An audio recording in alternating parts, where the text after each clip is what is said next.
Hey guys, Tomboy601, and today I want to talk about the Sag-Afta strike and how, well, it just ended. Now, if you didn't know, Sag-Afta has just struck a preliminary deal that has ended a nearly 11-month strike against major video game developers, specifically these guys. I'll go ahead and put them up on the screen. Now, what is Sag-Afta? Well, it's the Screen Actors Guild American Federation of Television and Radio Artists. It's an American labor union representing approximately 160,000 film and television actors, journalists, radio personalities, recording artists, singers, voice actors, and other media professionals worldwide. They began their strike with several demands, including these: contingent compensation. Basically, the more the game makes, the more money the voice actor would get. This is because, well, if you went in and, let's say, you didn't know you were voicing a major character in, say, like Grand Theft Auto, and then you end up being one of the most, like, known voice actors in that thing, and you negotiated thinking that you were just a lowly part, well, that's kind of unfair, especially when that game sells 2 to 4 to 6 to 8 to 10 to 20, however many millions of copies. It was the actors feeling that they were being unfairly compensated then for their work. Their next major demand was safety on set. The first one was hiring stunt coordinators for mocap work. As I'm sure a lot of you know, the video game industry has gone more and more into mocap work for capturing actors getting in. And the idea being that if an actor is asked to do something that is physically intensive, there be a stunt coordinator on the set so that to ensure that they are doing it safely. A point was brought up that apparently at one point someone was asked to do a wire pull stunt, and they did it incorrectly, and that actor got hurt. This idea being that they would want people to be there that knew how to perform these stunts safely so that the actor isn't hurt. The other big one was shortening high-intensity vocal recording sessions. This is like if you are having to do death screams and all those other things for 4 hours, it's gonna hurt your voice. Like if you're the one just giving that background voice and making weird creature noises and doing all that, it's a very stressful thing to have happen and to be happening to your voice. And of course, you may want to have a shorter session. That way, you're not permanently damaging your voice. The last big demand that they had was increased transparency. Basically, actors want to know what they're working on. Video game employers routinely engage performers without identifying the role or even the game that the performer is being engaged to work on. Moreover, the game developers wouldn't provide the details because they've seen many a times that a voice actor has actually leaked a project. So the guild, the Screen Actors Guild, wanted some way so they could accurately, one, know that if they're going to be reprising a role or the magnitude of the role, so they can negotiate appropriate compensation, which makes sense. The other big thing was they wanted to know what the role was going to be, specifically if they were going to have to do like racial slurs for their role or other kind of things that you wouldn't want your name associated with, or maybe you wouldn't feel comfortable as an actor doing. They wanted to know before they got into the recording booth that they were going to be asked to do that, which, you know, does seem kind of fair. You want to know what job you're actually applying for. Now, the biggest sticking point between the industry and the union seemed to be the additional payments, especially coming from the devs. If you remember, devs pour their heart, their soul, their blood, sweat, and tears into it. I have a friend who's in game development, and I can just tell how much time it takes, and it seemed really unfair, especially from the dev side, that these voice actors can come in, work maybe 11 days on this game, and then somehow end up compensated more than the person who's worked years on it. It didn't seem fair. And as a result of this, they started a hashtag called Performance Matters. But one of the most outspoken critics to this strike was actually voice acting star Nolan North. If you don't know who Nolan North is, I'm sure you do. He's voice acted many a character, probably most notably Nathan Drake from Uncharted. In fact, here's what he had to say about the strike, or at least kind of nodding his way towards the strike during the Game Awards last year after he won his award for voice acting. I'm hearing a lot of talk lately about how performance matters. And it does. The performance of every designer, every programmer, every artist, every hardworking, talented person at that office not only Naughty Dog, but all the developers that I've worked with, their performance matters more than mine. And that's important to understand in this day and age with all the talk going back and forth. Because without their performance, my performance would not only not matter, it wouldn't exist. Now, the strike has had an effect on the industry. While we will probably never know the exact extent of how it has changed, one of the things that's publicly known that has affected is Ashley Birch's reprisal of Chloe in the Life is Strange's prequel.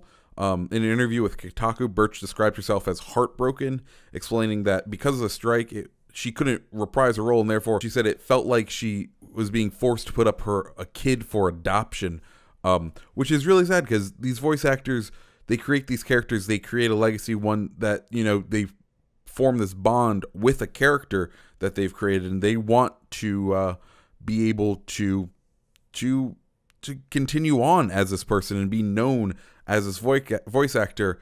And of course, this was the probably most publicly known way that it has affected the game industry. But like I said before, there are many projects that are in the works that we don't know about that will have changed just because the voice actor that was probably originally intended couldn't do the part. Now, after many months, this agreement was reached. After 11 months of this strike, a agreement was reached.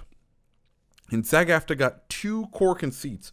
The first one was an agreement that was reached for a somewhat contingent compensation like they wanted, but it comes in the way of a new bonus structure. The new bonus structure provides an additional payment to performers. The bonus payment, which is due no later than the release date of the game, is based on the number of sessions worked on each game, beginning at $75 payment on the first session and totaling $2,100 after 10 sessions worked.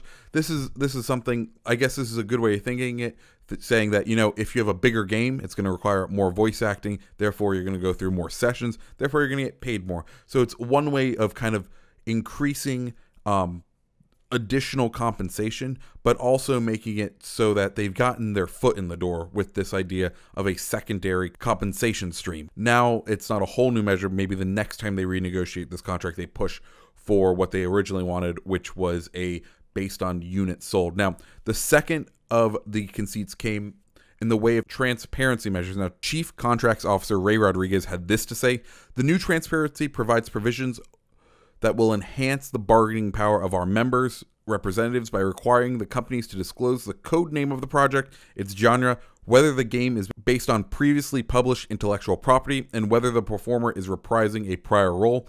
Members are also protected by the disclosure of whether they will be required to use unusual terminology, profanity, or racial slurs, whether there will be content of a sexual or violent nature, and whether stunts will be required." So this I really like, just because it's letting the voice actor know what they're signing up for, what they're going to be doing, and it gives them a lot more information on you know, what job they have to do. Now, the deal also contains an employer commitment to continue working with Sag-Afta on the issues of vocal stress during the term of the agreement. Moreover, the agreement does not include several proposals sought by the management, i.e. the game companies, including a provision that would have fined performers for being late or distracted at a session, another that would have required agents to submit performers for lower paying atmospheric sessions or face fines, and another that would have allowed employers to use their permanent staff to do covered work outside of the collective bargaining agreement. So these were interesting things because it seems like Sag-Afta didn't give up anything. They got these conceits, which were pretty good, but they didn't give anything back in the negotiation, which I understand a union's job is to attempt to be as strong as possible and not weaken your workforce. But some of these things just seem like they would be fair for the game designer. Like, if I hired someone to come record voices and they showed up an hour late, and then the entire time they were distracted by something else, why do I need to then pay them their full thing? I get that's what the union is there for, it protects them, but it seems very unfair to me as the game designer to have to go through all of that. Now, one of the other interesting things is the not being allowed to use employees of the game company in the game if they're part of this collective bargaining agreement, which is really weird because we saw something amazing this year, or just even a couple months ago, and that's in Hellblade: Senua's Sacrifice. So that company's video editor is actually Senua. Like, she is not a classically trained actress. She was just a video editor, and Melina Juergens ended up being the star of that thing, and she does an amazing performance. And with a agreement like this, if that developer is part of the union and has decided to become part of the union, well, in that case, they're kind of you can't discover the new talent like that, which is really unfortunate, because I think that's one of the coolest stories to come out in the last probably year with video game performancing, that this person who they didn't intend to be their actor ended up becoming their actor because she was so naturally talented at it. So yeah, so that is the SAG-After strike and what's going on with it, and how it's ended. What do you guys think? Let me know down below. I'm interested to hear your thoughts, guys. If you liked this video, go ahead, hit that subscribe button. Also, give me a like. And yeah, you guys have a great rest of your day, guys. My name is MyBoy601. I hope you have a great rest of your day. See ya.